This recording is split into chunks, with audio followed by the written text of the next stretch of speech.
नमस्कार, जोहार। मैं याचना जायसवाल, आप देख रहे हैं न्यूज झारखंड। चलिए जानते हैं सुबह से लेकर शाम तक की झारखंड की तमाम बड़ी खबरों को। रांची मुरी मार्ग के पास मजदूरों से भरी वाहन पलटी, 2 की मौत, 2 दर्जन से अधिक लोग घायल। राजधानी रांची के अनगढ़ा थाना क्षेत्र के हाहेम में बुधवार की सुबह रांची मुरी मार्ग पर हुए एक सड़क दुर्घटना में 2 व्यक्ति की दर्दनाक मौत हो गई। वहीं 2 दर्जन से अधिक लोग गंभीर रूप से घायल हो गए। सभी गंभीर घायलों को इलाज के लिए रिम्स भेजा गया है। मृतक की पहचान चिलदाग निवासी रमेश करमाली और टाटी निवासी राजेश बेदिया के रूप में की गई है। बताया गया कि रमेश करमाली अपनी पत्नी के साथ स्कूटी पर सवार होकर अंगदा की ओर जा रहा था। इसी दौरान विपरीत दिशा से आ रहे एक सवारी वाहन ने सामने से धक्का मार दिया। इसके बाद सवारी वाहन भी पलट गया। घटना में सवारी वाहन में सवार 2 दर्जन से अधिक मजदूर घायल हो गए। मिली जानकारी के अनुसार रांची मुरी मार्ग में हाहे मड़ई के पास बुधवार की सुबह 8 बजे की घटना बताई जा रही है। इस दुर्घटना में मजदूरों से लदी एक वाहन पलट गई थी, जिसमें चिलदाग निवासी रमेश करमाली 33 वर्षीय की मौके पर ही मौत हो गई, जबकि रिम्स में पहुंचकर चुकड़बाहा टाटी निवासी राजेश बेदिया की भी मौत हो गई और 2 दर्जन से अधिक मजदूर घायल हैं। इसमें आधा दर्जन घायलों की स्थिति गंभीर बनी हुई है। गंभीर रूप से घायलों में मृतक रमेश की पत्नी संगीता देवी व शिक्षक शंकर उरांव भी शामिल है। शंकर उरांव टाटी मध्य विद्यालय में शिक्षक हैं। सभी को इलाज के लिए रिम्स भेजा गया है। घटना के समय काफी तेज गति से मजदूरों से लदी सवारी वाहन मुर्गिडिया टाटी से रांची आ रही थी। वाहन ओवरलोड थी। 55 से अधिक मजदूर सवार थे, जबकि वाहन की क्षमता 18 की है। हेमंत सोरेन की याचिका पर अगली सुनवाई 13 अक्टूबर को। हाईकोर्ट में वकील ने पूछा, ईडी साफ करे समन सीएम को या आरोपी को। अब ईडी रखेगी अपना पक्ष।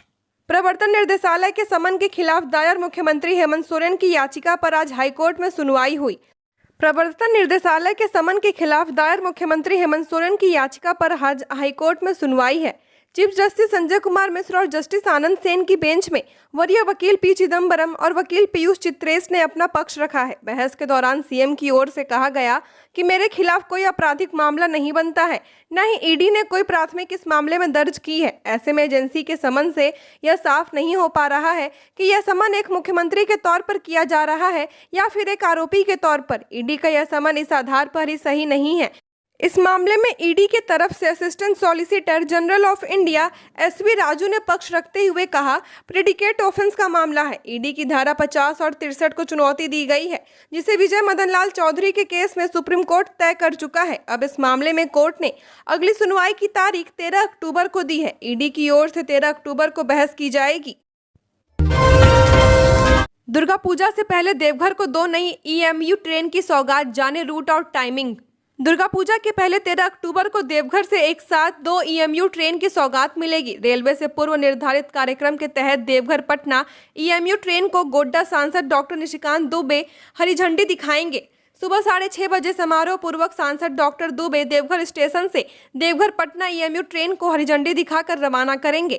यह ट्रेन पटना चली जाएगी। वहीं 13 अक्टूबर को ही शाम में जसीडीह झाझा जिस ईएमयू ट्रेन का विस्तारीकरण हुआ है, वह ट्रेन 6:20 पर देवघर स्टेशन से झाझा के लिए खुलेगी। देवघर स्टेशन से शाम में खुलने वाली यह ईएमयू ट्रेन 7:30 पर झाझा स्टेशन पहुंच जाएगी। रेलवे ने देवघर से खुलने वाली दोनों ईएमयू ट्रेन की समय सारणी जारी कर दी है। खबरों में आगे बढ़ने से पहले अगर आपने अभी तक इस चैनल को सब्सक्राइब नहीं किया है तो सब्सक्राइब कर ले, जिससे आपको झारखंड की हर छोटी बड़ी खबर के अपडेट मिलते रहे। तो चलिए बढ़ते हैं खबरों की ओर। सीएम हेमंत सोरेन ने अंतर्राष्ट्रीय बालिका दिवस की दी बधाई। कहा, हमारी बेटियां किसी से कम नहीं। दुनिया भर में आज यानी कि 11 अक्टूबर 2023 को अंतर्राष्ट्रीय बालिका दिवस मनाया जा रहा है। इस मौके पर देश सहित अन्य मुल्कों में लड़कियों को उनके अधिकारों और बराबरी का दर्जा दिलाने के लिए उन्हें जागरूक करने के साथ साथ कई दूसरे अहम मुद्दों पर चर्चा की जा रही है। इसी बीच झारखंड के मुख्यमंत्री हेमंत सोरेन ने भी इस दिन की बधाई बालिकाओं को दी है। उन्होंने अपने सोशल मीडिया अकाउंट पर लिखा है कि हमारी बेटियां किसी से कम नहीं हैं, वह हर क्षेत्र में अपना लोहा मनवा रही हैं। इस बाबत उन्होंने ट्वीट भी किया है और लिखा है कि हमारी बेटियां किसी से कम नहीं, हर क्षेत्र में परचम लहरा रही हैं बेटियां। देश की तरह हमारे झारखंड की बेटियों को भी आगे बढ़ने के सभी अवसर मिले, इस पर हमारा विशेष फोकस है। आगे सीएम ने लिखा कि हमारी बेटियां इसरो केंद्र जाकर अंतरिक्ष से जुड़ी बारीकियां सीख कर आ रही हैं। सावित्रीबाई फूले किशोरी समृद्धि योजना से राज्य की 7 लाख से अधिक बेटियों को जोड़कर आर्थिक सहायता प्रदान की जा रही है। 1,35,00,000 की मर्सिडीज की सवारी करेंगे राज्यपाल सीपी राधाकृष्णन। राज्यपाल सीपी राधाकृष्णन जल्द ही मर्सिडीज बेंज से चलेंगे। राज्य सरकार राज्यपाल के लिए मर्सिडीज बेंज GLS SUV लेने वाली है। इस लग्जरी कार की कीमत लगभग 1,35,00,000 रुपए है। इसके अलावा गवर्नर के कारकेड में 3 बोलेरो भी शामिल होने वाली है, जिसमें करीब 26 लाख रुपए खर्च होंगे। मालूम हो कि राजभवन से मर्सिडीज के लिए राज्य सरकार को अनुरोध पत्र भेजा था, जिसमें राज्यपाल की गरिमा और सुरक्षा को ध्यान में रखते हुए मर्सिडीज बेंज GLS SUV खरीदने की आवश्यकता जाहिर की गई थी। वर्तमान में राज्यपाल मर्सिडीज E-क्लास एक्सक्लूसिव और स्कोडा सुपर्ब का इस्तेमाल करते हैं। बता दें कि मंत्रिमंडल सचिवालय के संबंधित प्रस्ताव को मुख्य सचिव की अध्यक्षता वाली प्रशासनिक कर्मचारी समिति ने मंजूरी प्रदान कर दी है। झारखंड से मानसून ले रहा है विदाई। 15 अक्टूबर तक राज्य में बारिश की संभावना नहीं। दुर्गा पूजा के दौरान मौसम शुष्क रहने का अनुमान। झारखंड से मानसून विदाई ले रहा है। शाम होते होते राज्य के कई हिस्सों में हल्की ठंड महसूस होने लगी है। दिन भर तेज धूप की वजह से तापमान बढ़ा रहता है। शहर का तापमान मंगलवार को 36.2 डिग्री सेल्सियस पर पहुंच गया था। शहर का अधिकतम तापमान 36.2 डिग्री सेल्सियस और न्यूनतम तापमान 24.3 डिग्री सेल्सियस दर्ज किया गया है। मौसम विभाग के मुताबिक अभी तापमान में बढ़ोतरी जारी रहेगी। शाम को थोड़ा मौसम में नरमी आ जा रही है। इस सप्ताह बारिश के आसार कम है। मौसम विभाग के मुताबिक शहर का तापमान वर्तमान तापमान से अधिक हो सकता है। 15 अक्टूबर के बाद शहर के तापमान में गिरावट आएगी। मौसम विभाग के अनुसार दक्षिण पूर्व मानसून फिलहाल झारखंड के डाल्टनगंज, रक्सौल, बीजापुर और वेड़ूरिया होकर लौटने की प्रक्रिया में है। देश के कई राज्यों से मानसून विदाई ले रहा है। मौसम विभाग ने 16 अक्टूबर तक मौसम शुष्क रहने का अनुमान लगाया है। ऊर्जा विकास निगम में 10 वर्ष से अधिक समय से काम करने वाले कर्मी होंगे स्थायी। ऊर्जा विकास निगम और उसकी अनुषंगी कंपनियां झारखंड बिजली वितरण निगम, झारखंड ऊर्जा संचरण निगम और ऊर्जा उत्पाद निगम में 10 साल से कार्यरत अनुबंध और डेली वेजेस में कार्यरत बिजली कम नियमित किए जाएंगे। इसको लेकर JBVNL के महाप्रबंधक समीर मुंडू ने सभी एरिया बोर्ड के GM को पत्र भेजा है। उनमें ऐसे कर्मियों की सूची मांगी गई है। पत्र में नियमित किए जाने वाले कर्मियों के लिए कट ऑफ डेट तय कर दिया गया है। वैसे कर्मी जो कि पहले 10 वर्षों से कार्यरत रहे हैं, उन्हें नियमित किया जा सकेगा। रांची के खिलाड़ी की दौड़ के दौरान मौत। रांची के खिलाड़ी कामाख्या सिद्धार्थ की गोवा में दौड़ के दौरान मौत हो गई। सिद्धार्थ गोवा में हाफ आयरन मैन 7.0 प्रतियोगिता में भाग लेने गए थे। वह फिनिश कामाख्या सिद्धार्थ से मात्र 100 मीटर दूर थे कि अचानक बेहोश होकर गिर गए। उन्हें आनंद फानन में अस्पताल में भर्ती कराया गया, जहां इलाज के दौरान उनकी सांसें थम गई। झारखंड में हाथी के बाद अब बंदर और बंदरियों का आतंक, फसलों को कर रहे बर्बाद, किसान परेशान। खूंटी जिले के 1 दर्जन ऐसे गांव हैं जहां 500 से अधिक बंदर और बंदरियों का आतंक है। आतंक ऐसा है कि किसान खेतीबाड़ी नहीं कर पा रहे हैं। अगर कोई किसान खेतों में फसल लगा भी रहा है तो उस फसल को बचाने के लिए किसानों को दिन भर खेतों की रखवाली करनी पड़ती है। मामला खूंटी जिले के मुरहू प्रखंड के 1 दर्जन गांवों का है। मुरहू प्रखंड अंतर्गत लीलीकोटो, कुमकुसर, डनगहा, कारकट्टा, बैठेलेम्बा, फड़िंगा, उड़रांग, कुम्हारडीह, सुड़िंग, कुमनुंग सहित 1 दर्जन गांव हैं। इन गांवों में 300 से अधिक परिवार रहते हैं। 500 एकड़ से अधिक खेत है जहां किसान खेती करते हैं, जिसमें सिर्फ लीलीकोटो गांव में 65 परिवार हैं। सबसे ज्यादा प्रभावित लीलीकोटो गांव है, जहां दिन भर बंदर व बंदरियों के झुंड को देखा जा सकता है। लीलीकोटो में 150 एकड़ खेत है। ये सभी खेत जंगल से सटा हुआ है। इस कारण जंगल से निकलकर सभी बंदर खेतों में आ जाते हैं और फसल को खाने के साथ बर्बाद भी कर देते हैं। CM स्कूल ऑफ एक्सीलेंस में मारपीट करने वाले बच्चों को 1 माह के लिए किया गया निलंबित। District CM school of excellence में हुई मारपीट को लेकर मंगलवार को विद्यालय परिसर में बैठक हुई, जिसमें जिला शिक्षा पदाधिकारी दिनेश कुमार मिश्र, विद्यालय प्रबंधन समिति के लोग, शिक्षक, अभिभावक उपस्थित थे। बैठक में स्कूल में माहौल खराब करने वाले बच्चों पर कार्रवाई को लेकर चर्चा किया गया। इस दौरान विद्यालय में मारपीट करने वाले बच्चों को चिन्हित कर 1 माह के लिए निलंबित करने का निर्णय लिया गया। साथ ही मारपीट घटना के बाद शिक्षक के साथ अभद्र व्यवहार करने वाले छात्र को पूरी तरह से निलंबित करने की बात कही गई। इस दौरान बच्चों को सिर्फ कक्षा में शामिल नहीं होने दिया जाएगा। इसके अलावा परीक्षा फॉर्म व अन्य कार्य में विद्यालय प्रबंधन निलंबित बच्चों को सहयोग करेगी। कुछ अभिभावकों ने कहा कि विद्यालय में अनुशासन बनाए रखने की जरूरत है। कई बच्चे विद्यालय में फाइटर, कड़ा व मोबाइल लेकर पहुंचते हैं। इस मौके पर DEO ने शिक्षकों को विद्यालय में अनुशासन बनाए रखने की बात कही। अनुशासन का पालन नहीं करने वाले बच्चों को पहले चेतावनी और उसके बाद कार्रवाई करने की बात कही। मौके पर विद्यालय प्रबंधन समिति के अध्यक्ष मोहम्मद नौसाद, सदस्य मनोज प्रधान, विद्यालय के प्रधानाध्यापक सतीश लाल गुप्ता, शिक्षक चंदन कुमार, अविनाश कुमार समेत अन्य उपस्थित थे। मालूम हो कि सोमवार को विद्यालय में माहौल खराब करने का प्रयास किया गया था। असामाजिक तत्वों ने इसे सांप्रदायिक रंग देने का प्रयास किया, लेकिन वे सफल नहीं हो पाए थे। बच्चों को मारपीट में बाहरी लोग भी शामिल हो गए थे। पुलिस प्रशासन की तत्परता के कारण बड़ी घटना होने से बच गई थी। चुनाव आयोग की नई पहल, रांची के हाउसिंग सोसाइटी में भी बनेगा पोलिंग बूथ। अब बड़े अपार्टमेंटों और सोसाइटियों में भी मतदान केंद्र बनाए जाएंगे। यह चुनावों में मतदान का प्रतिशत बढ़ाने के लिए नई पहल होगी।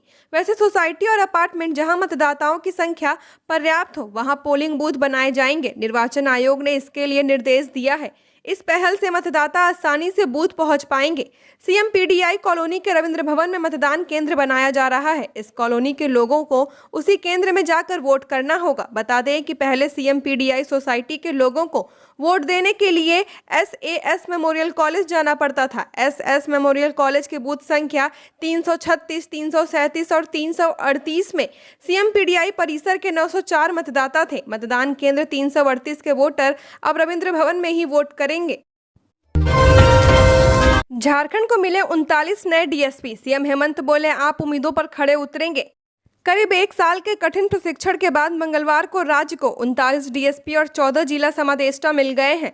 हजारीबाग के पुलिस अकादमी में इन सभी का पासिंग आउट परेड हुआ। ये सभी 7वीं से 10वीं बेंच के हैं। इस मौके पर मुख्यमंत्री ने कहा कि आपको उम्मीदों पर खड़ा उतरना है।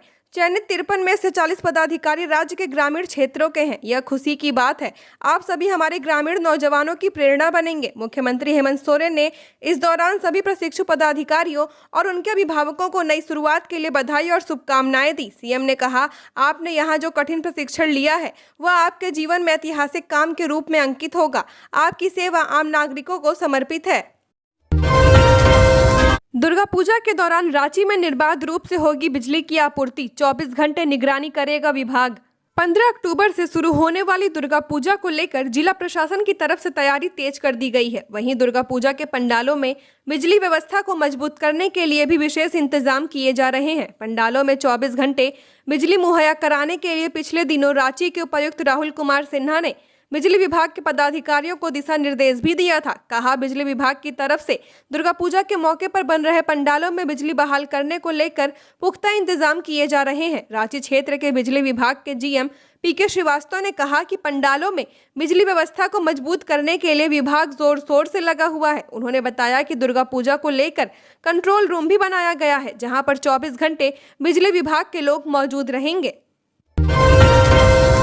बाजार समितियों में दुकान गोदाम आवंटन पर अगले आदेश तक रोक।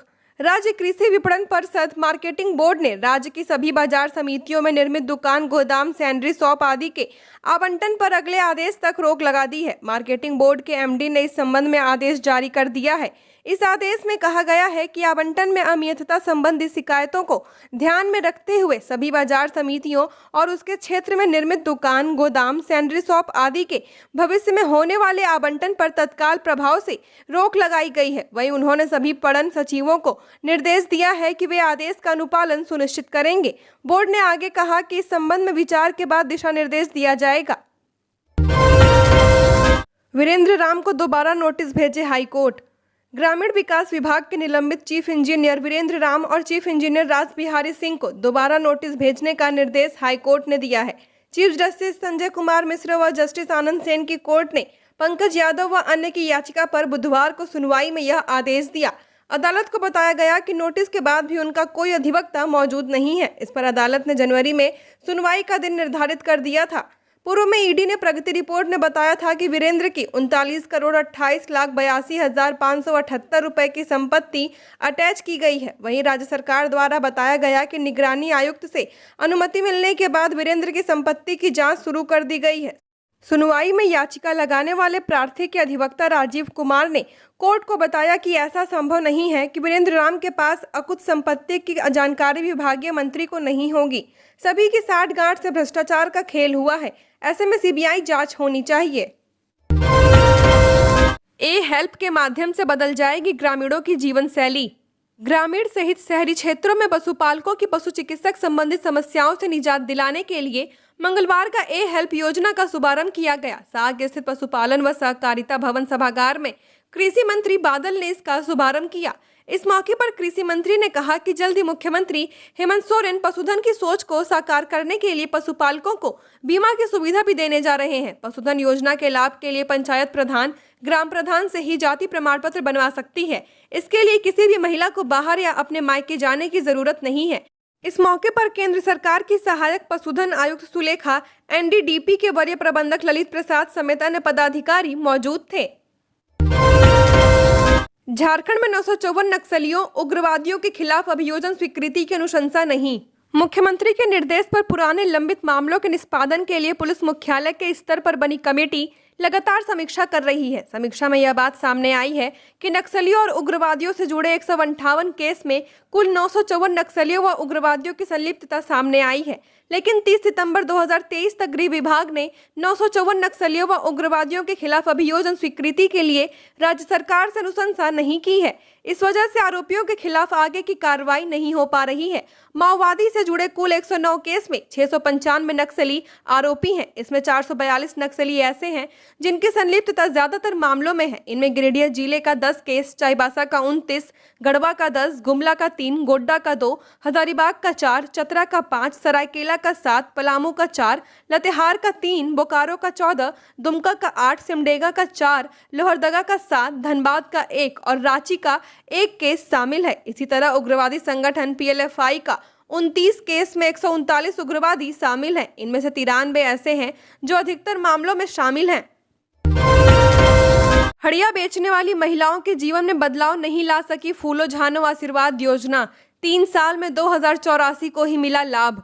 धनबाद जिले के ग्रामीण क्षेत्रों में जगह जगह महिलाएं हड़िया बेचते मिल जाएंगी, लेकिन इनके लिए बनी फूलो झानो आशीर्वाद योजना भी इनके जीवन में बदलाव नहीं ला सकी है। जानकारी के अनुसार पिछले 3 वर्षों में सिर्फ 2084 महिलाओं को ही इस योजना का लाभ मिल सका है। असल में इस योजना को लेकर प्रचार प्रसार की कमी रही है। होना यह था कि हर इलाके में ऐसी महिलाओं को चुनकर उन्हें काम के लिए प्रोत्साहित करना था। अक्टूबर 2020 में इस योजना के शुरू होने के बाद कुछ काम भी हुआ। महिलाएं चिन्हित की गई, 10-10 हजार रुपए भी दिए गए, पर धीरे धीरे अभियान को लेकर उत्साह कम होता गया। यह उल्लेखनीय है कि जिन महिलाओं को योजना से पैसे मिले 100% लोन वापस भी कर दिया गया। इसके बावजूद नशा मुक्ति और ग्रामीण महिलाओं के जीवन में बदलाव लाने वाली यह योजना परवान नहीं चढ़ सकी। योजना को गति देने के लिए कर्ज की राशि 10,000 से बढ़ाकर 25,000 कर दी गई है, पर सरकारी बाबुओं की यही गति रही तो यह योजना एक बार फिर कागजों में सिमट कर रह जाएगी। फूलो जानो आशीर्वाद योजना के तहत वर्ष 2020 से सितंबर 2023 तक धनबाद जिले के विभिन्न प्रखंडों में कुल 2084 महिलाओं को लोन दिया गया। JSLPS अधिकारियों के अनुसार हड़िया दारू बेचने वाली जिन महिलाओं ने भी आवेदन दिया उन सबको दीदी समूह से जोड़कर लोन उपलब्ध कराया गया। 3 चरणों में लोन दिया गया। धनबाद जिले में सबसे ज्यादा लोन पूर्वी टुंडी प्रखंड में 444, टुंडी में 366, तोपचांची में 276, गोविंदपुर में 231, निरसा में 225, केलियासोल में 94, एग्यारकुंड में 23, बलियारपुर में 216 तथा सदर धनबाद प्रखंड में 22 महिलाओं को दिया गया है। डेंगू से एक और मौत, 73 नए मरीज मिले। डेंगू का प्रकोप बढ़ता ही जा रहा है। हर दिन 50 से ज्यादा मरीज मिल रहे हैं। मंगलवार को भी 73 नए मरीज मिले। वहीं दुमका में डेंगू से 1 की मौत हो गई है। सबसे ज्यादा 34 मरीज गिरिडीह में मिले तो रांची में 24, पूर्वी सिंहभूम में 3, धनबाद में 2, साहिबगंज में 9 और सिमडेगा में 1 संक्रमित मिला। राज्य में डेंगू से अब तक 6 लोगों की मौत हो चुकी है। अब तक 1882 मरीज मिले हैं। इनमें सबसे ज्यादा 1089 संक्रमित पूर्वी सिंहभूम में मिले।